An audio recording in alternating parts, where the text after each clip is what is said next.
Bawudokotela uthoba umbela umpemu. Khwalo. Isibongo sakhe ukhwalo. Uma kwamfebe eceleni. Hayi baba udokotela, wafeba uma wakhe. Uyivezandlela. Kodwa yena ke uyakwazi ukulapha. Umsangano nalena hayibo ngeke khona uhlala lwakazi lapha phela umuntu udidekile kanti. Ikhonto yesilo songayikwazi ukuya.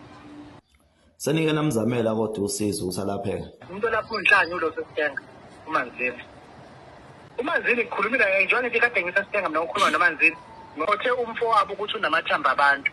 And the day amaphoyisa engene lapho umfowabo wasana return ngale nto wamshanga izizwe. Ukuze ushene ngesizokwazi ukuthi abe ufakazi wenkantolo. Umfowabo ubajwe namathamba abantu and then theme ethatha amathambo yena umfowabo wasana kuthumela ibutho ukuze usangasakwazi ukuba i-state witness. Oh, okay, mwana.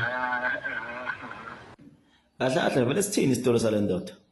Angiyazi angisazi kahle isitolo sakhe. Kodwa into engiyazi ukuthi watholakala ngaphandle. Iminyaka umndeni wakhe ungamfuni.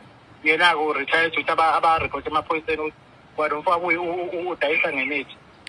Umfowabo udayisa apha imithi? Usekhona ubedayisa imithi naye lapha. Lo mpemu uthi umngani wakho.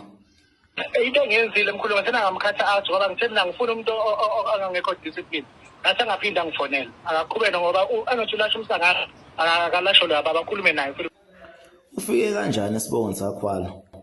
Ubaba wakhe lo phela lona ngoba ngithi uzala emshadweni even no afeboma bathi eshada bizwa ngalesibongo sale ndoda emzalayo. Hayi lena uqondile.